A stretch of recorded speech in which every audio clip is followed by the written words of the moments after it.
Hello there everybody, this is Kristen. Welcome back to the Krista Chronicles, and today we are going to be taking a look at the Bonestone and Earthflesh Tarot, the Reawakening. Very exciting. This is a deck coming out from Blue Angel, but as we may know, this was an indie deck that has been very out of print for a very long time, and so I personally am excited. I never had the indie, and I can't say I ever really looked into it because the prices it would go for quite exorbitant. So I just never looked because I was like, I don't even want to have the interest. So when I saw it was coming out mass market, yes, so excited. So again, this is from Blue Angel. This is due out on December 8th. Let's just get into it. It's by Avalon Cameron, art by Anna Torian. Welcome to the world of Bonestone and Earthflesh, where myth and mysticism intertwine. This tarot deck is a journey through sacred landscapes and enduring narratives, where the hero, the villain, the lover, and the seer all leave their mark. Each card carries the voice of land spirits, protective deities, and the wisdom of those who came before. Bonestone and Earthflesh Tarot, The Reawakening, is rooted in the primal and the eternal. This new edition of the international bestseller by Avalon Cameron and Anna Torian is an invitation to explore, remember, and weave your own path of self-discovery. It is dedicated to the mystics, dreamers, and seekers who trust in the transformative power of divination to reveal their inner temple. So we've got 79 cards. Ooh. 384-page guidebook. What? That's huge. All right, let's get into it. Okay.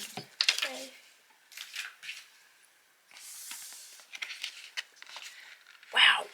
Oh, she's thick.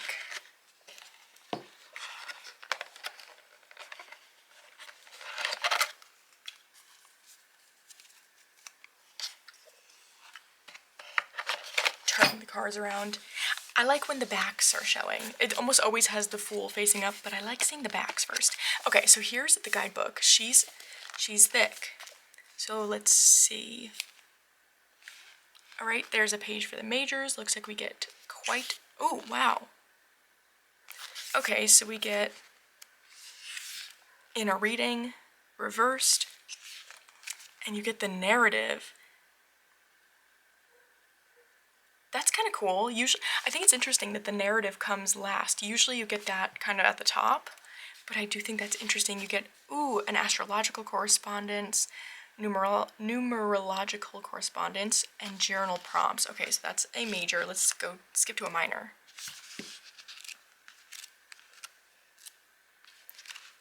Okay. All right, you get the same thing. Incredible. I love that. I love when we get, like, all the same stuff, like really in depth with every card. It looks like you kind of get a title too with each card, which is cool. All right, let's look at the card. So it comes with one of these little inserts. Mine, yeah, looks to be torn already. That is what it is. I feel like that often happens with these, but that's okay. Most likely I will be putting these in a bag anyway. But the cards all look fine, so that's okay.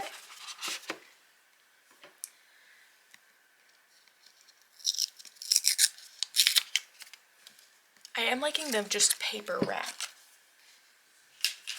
Much easier than trying to get plastic off. Okay, let's zoom in. These backs are so pretty. I've got this kind of gray. This sort of like watercolor background always makes me think of school picture day. You know, those like watercolor backgrounds you'd pick from? I like the blue feathers. Okay. Do I need to compare it? It's standard tarot size. I don't think I need to compare it. She's a little thick. It's on that like nice Blue Angel matte cardstock, but I think I'm definitely going to be able to riffle shuffle this. We shall find out. Shall we get into it? I think so. Ooh, okay. she's detailed. Let's really zoom in here. Okay, we've got Junko, the Fool. Alright, immediately I'm curious with how this guidebook works, given that there's kind of these names / titles. Okay, so it looks like neat.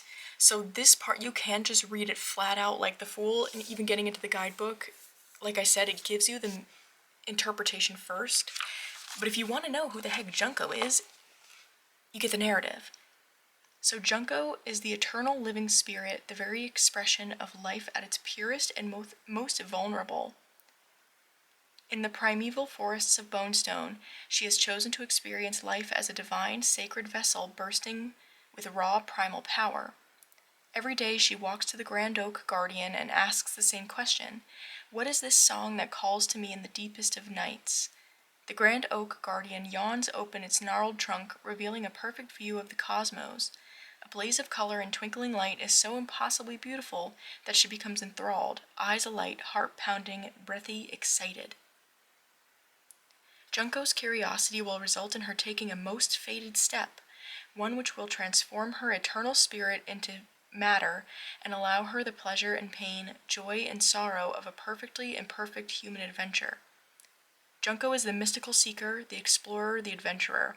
Her story is, and has always been, to take the first step and experience it completely, no matter the outcome. This is her sacred duty, and she takes it with ease, unaware of the dangers that lie ahead. Ooh, do I love that. Okay, so immediately I feel like that's really cool. It really gives you such an option to get into the narrative or not, because this inner reading, it brings it more to kind of the personal, like talking directly to you. The narrative, though, I mean, to me, that still gave the meaning of the Fool just in narrative form, which is exciting. I really like a tarot that tells a story, and so I have a feeling when I'm using this guidebook, I'm probably just going to skip to the narrative part. Okay, love that. I love this fairy, and yet taking the step through that portal, so good.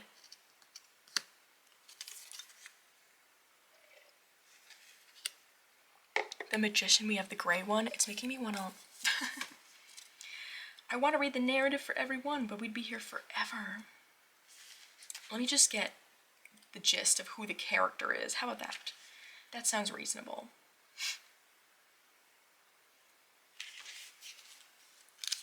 The gray one.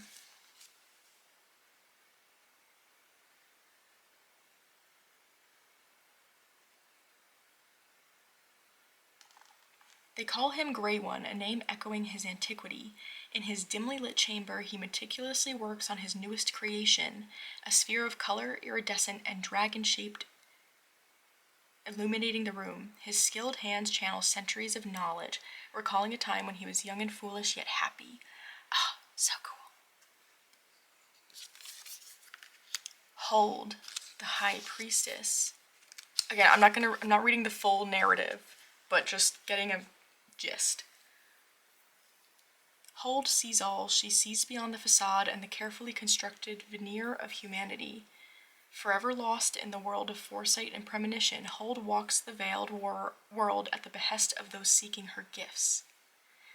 Beautiful. I love this. It feels like she's in that, like a liminal space. And I think you could see it either way, of this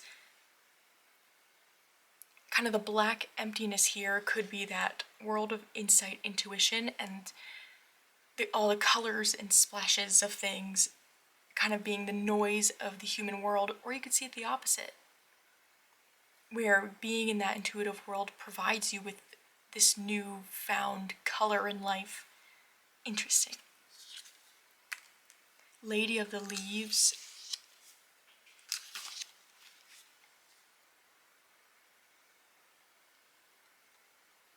The great Earth Mother, Our Lady of the Leaves, is the embodiment of the natural world. Beautiful. Oh, I like the cornucopia. Borghild Wraith for the Emperor. Ooh, you've kind of got two figures going on there, huh? Ooh, okay. So Borghild is this figure in the front. Born on a stormy night amid thunder and lightning, her home was struck by lightning and erupted into flames, and she was born in a crown of fire.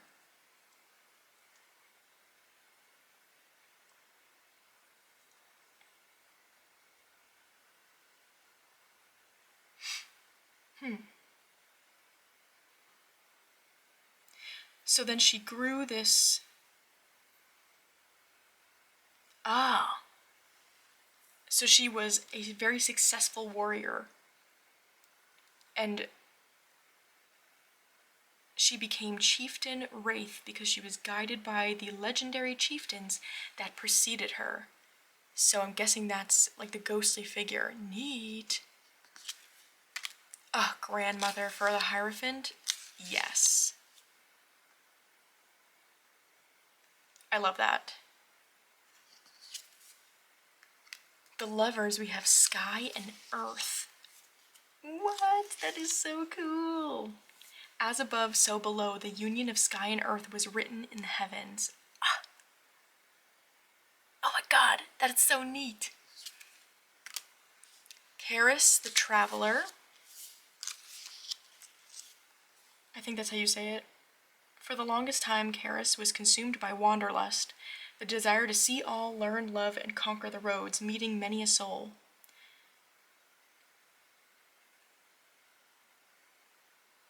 Love it. Strength, we have Adia.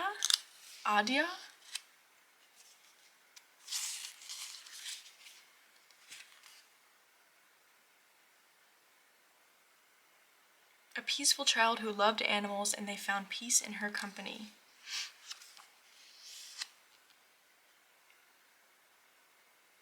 Her visits to the cliff led to encounters with mighty beasts.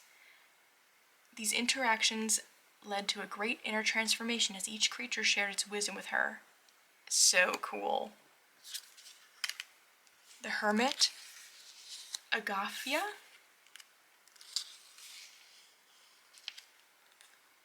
A tribute to the great Siberian woman who lived in the Siberian taiga her entire life, living off the land and fending for herself.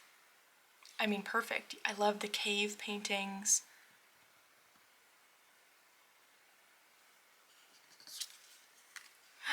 Yeah. I love this kind of Wheel of Fortune card. We've got our Weavers, the Norns, the Fates. Oh, okay, yeah, they say that. The Norns of Norse mythology, Erd, Verdandi, and Skuld, are timeless weavers of fate, guardians of the threads that bind all existence. Yes. This art is gorgeous. Justice, we have the Warrior and the Veiled One. They are forever at each other's side. They stand as a unified symbol of choice. When situations calling for justice arise, the Warrior and the Veiled One appear. They offer a choice: fight or embrace peace. Oh, so cool. Okay, we've got the Hanged Man with Odin Allfather. Makes sense. Yeah, there's he's got the missing eye. Cool.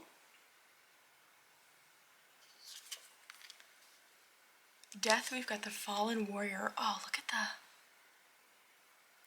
it's like birds sprouting, but look at that shape of the skull they make. Ooh, spooky. Ravens circle the battlefield over the scores of dead bodies lying in ruin.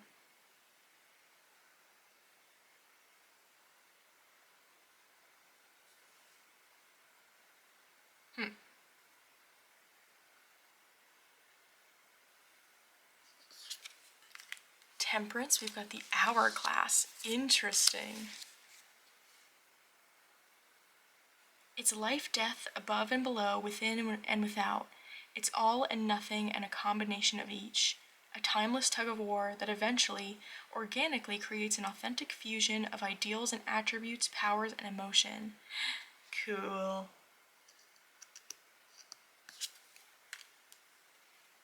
We've got the devil as the devil. Ooh, kind of like a Medusa type figure, but then oh, interesting. We've got those like kind of goat-like legs though. Interesting, interesting. Oh, as the tower, we're back with the mighty oak. And we've got some lightning striking it looks like.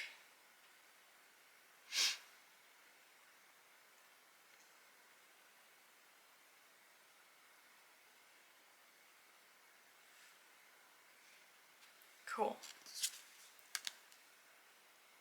The star, we've got 2 eagles.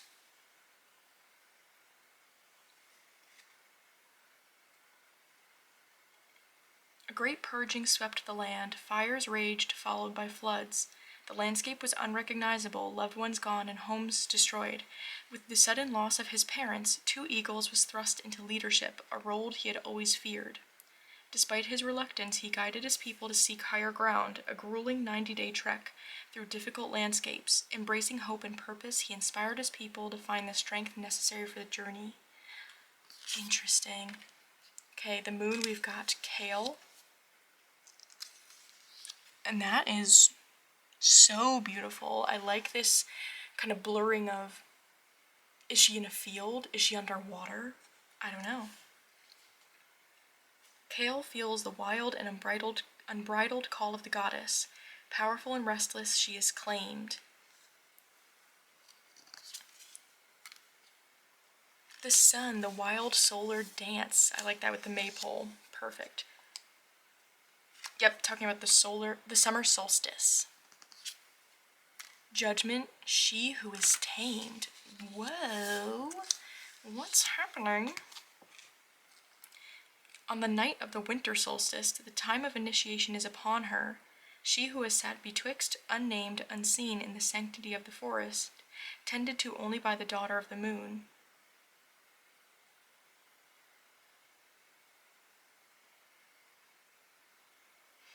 Interesting.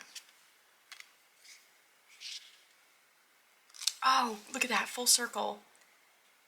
We have the Oak Guardian. The once vulnerable mighty oak now stands as a testament to resilience and renewal. Okay, let's take a look at that though, because now we've got Junko back. Look at that full circle. I love that so much. That is so cool. Okay. Oh, there's our extra card. There's our extra card. Love that. We've got the Bruxa.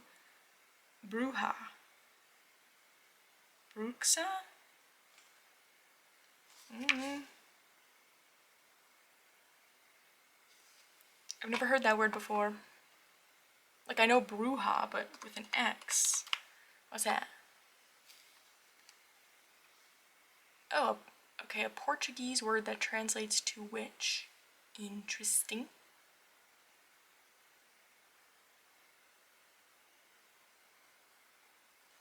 In Witcher, it's a vampire.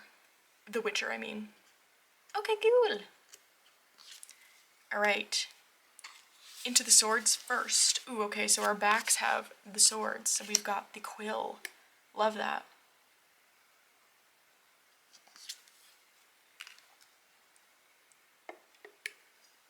Two of Swords, Tella the Traveler. I like this. At a crossroads. What direction will she go? Three of Swords, the Charred Heart. Should we look? That's kind of a cool... Three of Swords. The wild heart burns, charred and defeated, it knows great pain. And yet pain is not the bringer of death, but the catalyst for change. Yeah, so cool.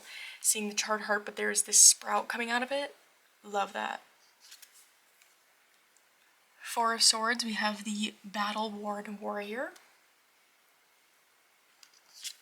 Five of Swords, who's Peanut? Peanut? What? Peanut was the scrawniest kid in his village. He was given the moniker Peanut when he was just 3 years old. Despite his small size, Peanut had more heart than a lion, his father would say, and truer words were never spoken. There were no warriors to defend his small rural village when the City of Silver invaded. Peanut lived in an agricultural pocket where there were no warriors nor conflict sufficient to warrant a warrior presence in the village. Fear took hold when the City of Silver and their gleaming soldiers descended upon Peanut's village, and no one would stand in defense. No one except for Peanut. He refused to back down in the face of such tremendous adversity, so they shamed him.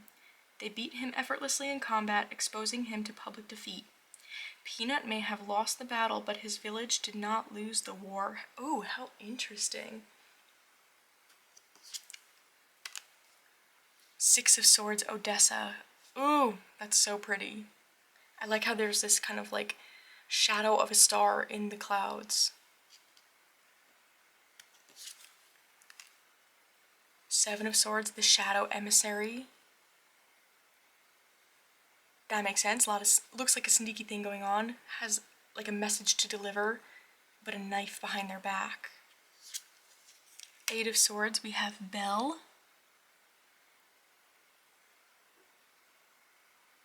Ooh, her reflection is kind of, it looks like almost like a younger version of her, kind of crouched in fear.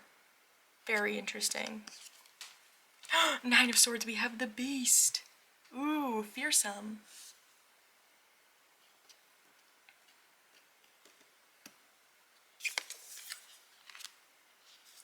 Ten of Swords, we've got Earthflesh. Ooh. Looks like we've got some ravens picking at a carcass. Love. Page of Swords, young Merlin the Apprentice. Perfect. Knight of Swords, Athena. Queen of Swords, the Morrigan. Oh, so cool. I like these figures we're getting in the courts. And the King of Swords, we've got King Arthur. Yes, love it. Okay, Ace of Cups. Oh my gosh, the Super Blood Moon Eclipse. That is gorgeous. I love a Blood Moon card. There's one in Northern Animal Tarot. I just love it. Two of Cups, Kindred Spirits. Three of Cups, Cauldron Sisters. Yes. Love it. Four of Cups, Keanu the Fisherman. That's neat. It's like he's looking out to all these other fish that he could catch, not directing his gaze at all of these fish he already has. Oh, stop it. Five of Cups is the elephant who mourns. I can't even think about that fact. It makes me so sad. That elephants like really mourn. I think all animals mourn, but like mourn in a way that is like very quantifiable to us as humans. Six of Cups. The farmer and his wife. Look at that. He's got like a bouquet of wildflowers. I love that. I'm not even going to get into the... This is cool too because I feel like a lot of these... Like I'm not looking at the narrative currently because it's like I just made up my own story in my head. That they fell in love, like they've known each other since they were children, and maybe bringing her a bouquet of flowers, something he like started doing when they first met, and he still does it all these years later. Ah, yes! Seven of Cups, we've got the Charlatan.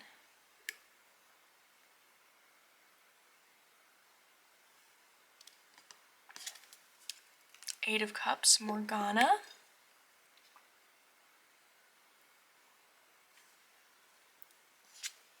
Nine of Cups, Peacock Queen and the Elixir of Life. I like that. This bounty that she's kind of sharing. The Lunar Cup. Ten of Cups. Oh, it looks like that blood moon again. Alright, for the Page of Cups, we've got Kuan Yin. Beautiful. I love all the lotus flowers. Knight of Cups, Lady of the Lake. Perfect. Queen of Cups, we've got Yamanja. I feel like I've also seen it spelled Yamaya. So I don't know if that's like how you pronounce that. King of Cups, Poseidon. Perfect. Okay, into the wands, we've got the Serpent Fire. Yes. Two of Wands, Flame Bud. Flame Bud. Let's see what that means.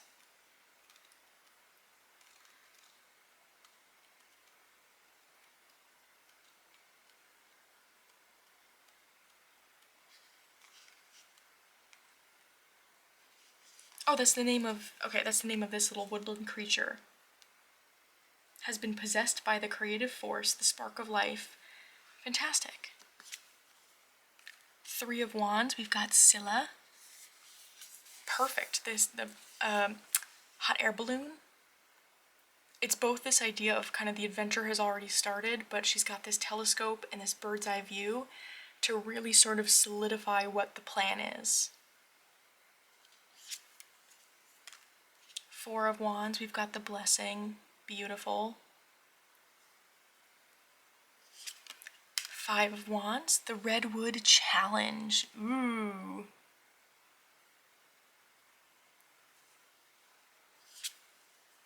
Six of Wands, the Sovereign Self. Very cool.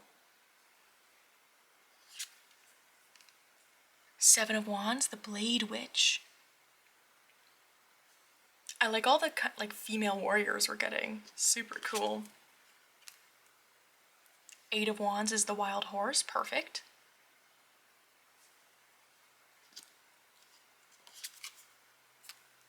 Nine of Wands, the Green Woman. That's interesting. What do they have to say about that?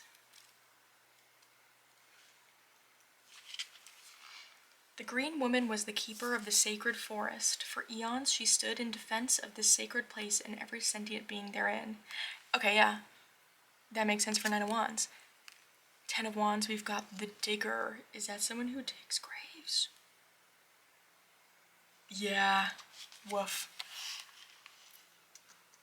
After a battle. Okay, the Page of Wands, we've got Iansa. Apologies if I am not pronouncing that correctly. Knight of Wands, we've got Hephaestus. Yeah, that makes sense. Queen of Wands, Marie Laveau. So sorry. Marie Laveau. I know that name.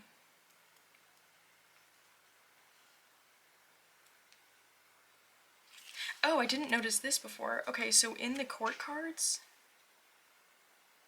you get the inner reading reversed, but you also get as a person for the court cards. That is pretty cool.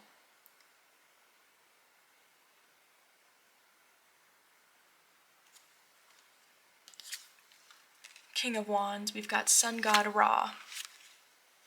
So there's definitely quite a mixture of mythology going on in these cards. To the Pentacles. Okay, obsessed immediately. Ace of Pentacles, we've got the Mandrake Spirit and the Skull of the Old One. Yes. I love the violets kind of coming through the skull. Very neat. Two of Pentacles, the Rainbow Spider. Love it. Three of Pentacles, Sacred Stone. Four of Pentacles, the Lady of Jewels. Oh, that is very neat. A skeleton. And all that's left is all of her adornments. But I feel like it brings up the question of like, but for what? Like, what was it for? Maybe she was hoarding these pieces, didn't kind of have a plan to give any of them away. Interesting. Five of Pentacles, Storm-Swept Family. Oh. Six of Pentacles, Feed the Birds. Yes. I just put my bird feeder up yesterday. 'Tis the season. Love it. Seven of Pentacles, we've got Oakley. Looks to me like Oakley, oh yeah, Oakley is mushrooming, which takes a lot of time and patience to one, find mushrooms, and also to make sure you're identifying them correctly, which it looks like that's what she's doing. Fantastic. Eight of Pentacles, the Sacred Smith.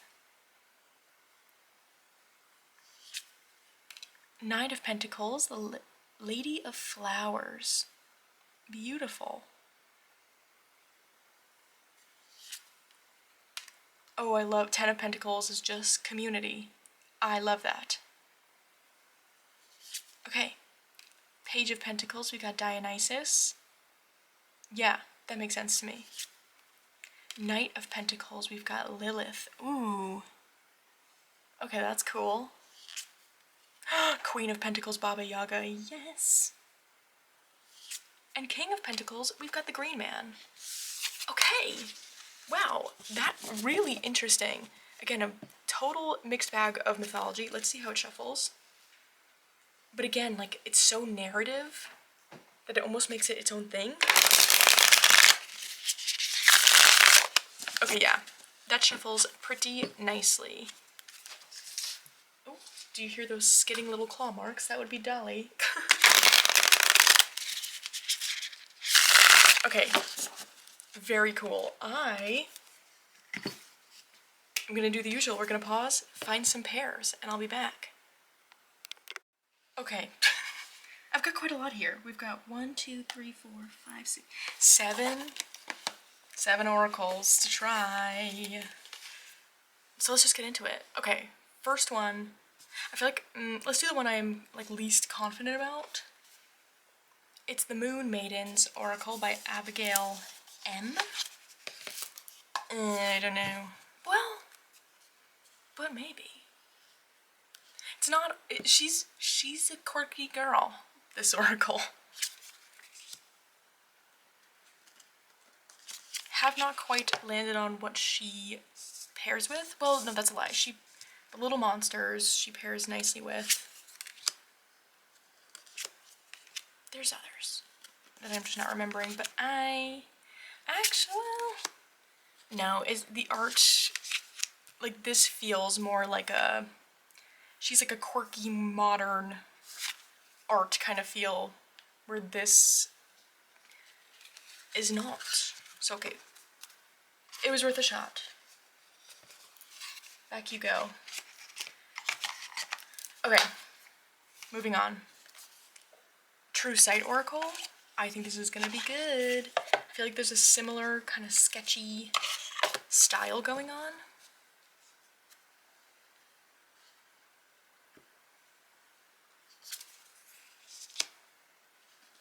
Maybe.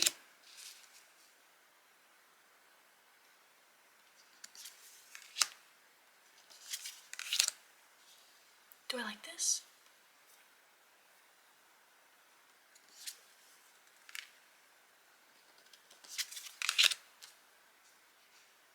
I do. Yes, I do. That's very cool. Ritual cast with the Magician and Eight of Pentacles. That's neat. I do like the white space it's providing between the cards.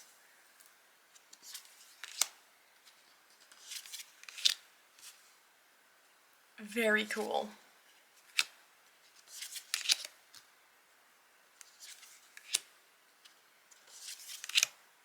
Okay, I like that. True Sight Oracle, that's a win. Let's go for, I wish I could remember the name of you, but I never can. And I pre-ordered, there's a new version coming out that I truly did pre-order. Why, I just didn't stick in my head. It's a Claire Goodchild.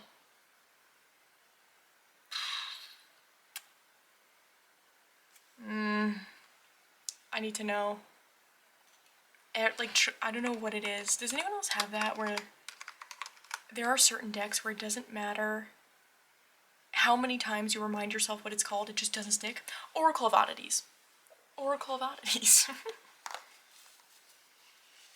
This, I think, is going to be cool.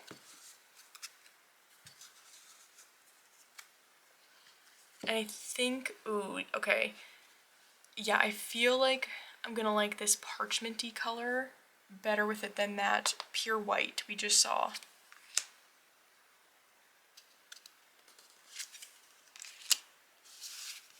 Ooh, awareness with 10 of Pentacles and 3 of Swords. Okay, neat. The awareness feels like working through the emotions, but leaning on community to bring that sprout. Oh my gosh, wait, this is a pairing. Oops.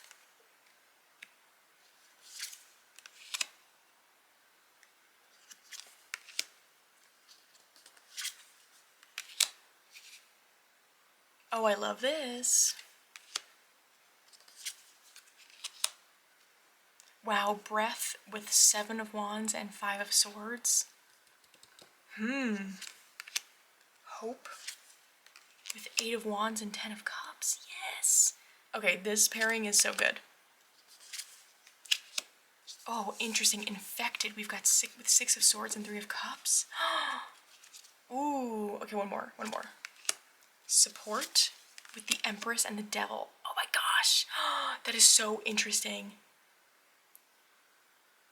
It's making me think like you've got a choice here. Seeking support through something like the Empress, which like healthy self-care, reaching out to others, things like that. Or you can choose the Devil, you can choose to kind of fall back into certain patterns, or unhealthy coping mechanisms that they do provide support, but it's not sustainable support. Oh, okay. That's a favorite. Oracle of Oddities. I loved that.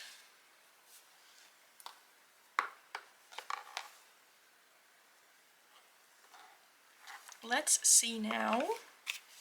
The Tree Whisper Oracle.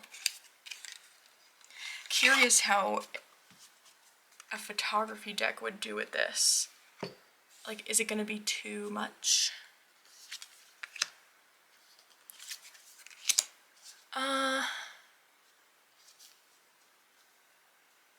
Well, that's cool. Expression with Page of Pentacles and 3 of Pentacles. That's a cool message.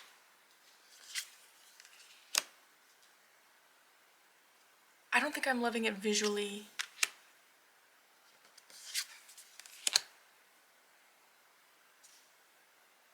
Well, I mean, it's not horrible though.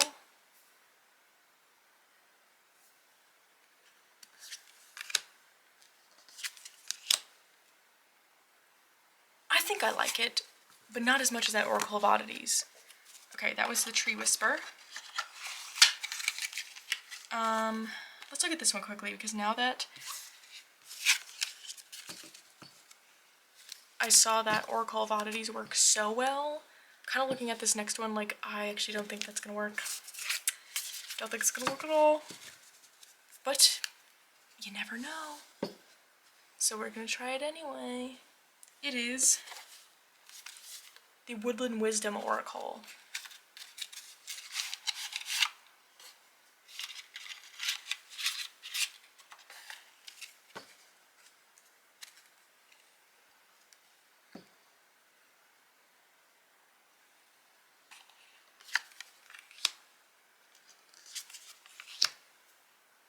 Well, you know, hold on. I could be wrong. I actually think maybe the white border might give just enough space between the artwork to make that work. Okay, no, I don't hate it. I think it lends itself to that fantasy world as well. Alright. Okay. I think that this would be a really fun summer pairing. With all the colors going on, I do think that's pretty cool. Alright. See, I was wrong. I think that works. Woodland Wisdom. That is a win.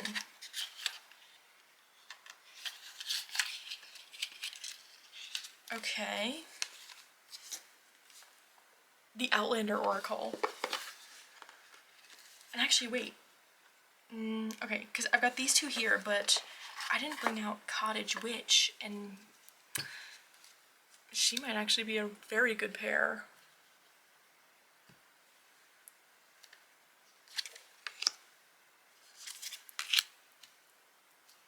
Ooh. Sacrifice with Six of Pentacles and Knight of Wands. That is really neat, especially we've got Hephaestus here. I mean, that was a huge sacrifice he made. Six of Pentacles, sacrificing some of your own worldly possessions to help others.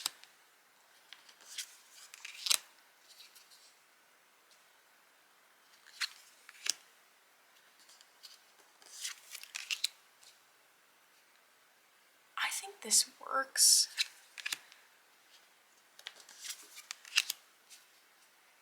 What do we think? I think it would depend on the mood. Like, I think it could be a lot visually sometimes, but at the same, I don't know, I do think they go. I think I like this.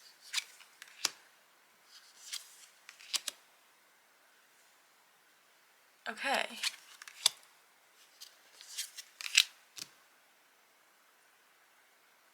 Yeah, I think this is good. Cool, alright. I think the Outlander Oracle also works. Love it.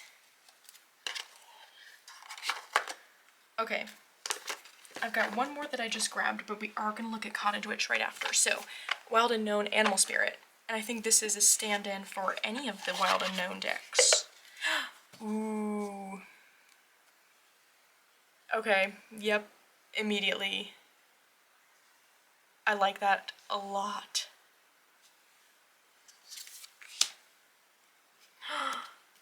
Oh, I knew it. I must have seen someone at some point with the older version of this tarot pairing one of the Wild Unknown Oracles with it. Because that, like, immediately was in my brain of, like, oh, gotta grab that. I must have seen it somewhere. And it is not failing. It is so good. I like this a lot. Oh my gosh, okay, it's a total tie now between this and the Oracle of Oddities. I think they are both so good. It would just depend on what I'm looking for.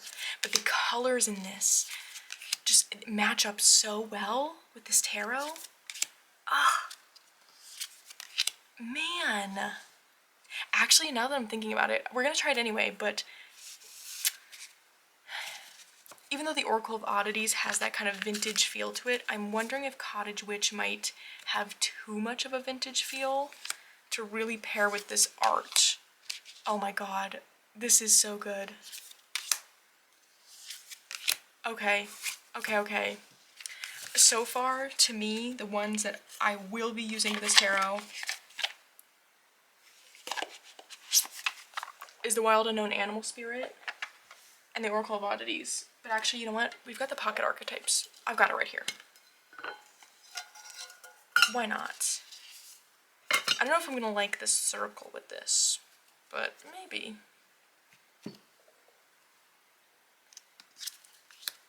Although, you know, this is a bit more collage-y. No, okay, wait. I do think it goes still, for sure. It absolutely goes. I don't think I like it as much.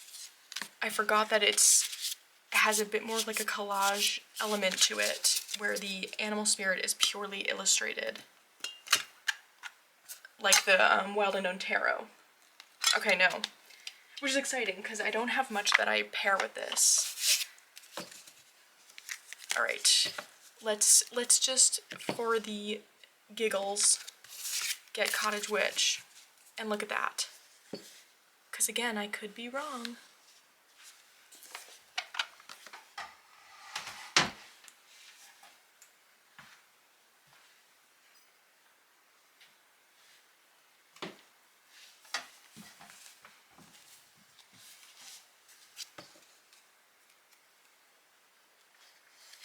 Oof. She's a big stack right now. Oh, you know what? No, I think it's good. Let's just straighten that as much as possible, which was not much. Okay. I think there's enough like just space on the card that it doesn't make it feel disjointed. The fact that it's pretty like vintagey. Yeah, I like this. It's interesting. Consistency with the Tower and the Two of Pentacles is interesting.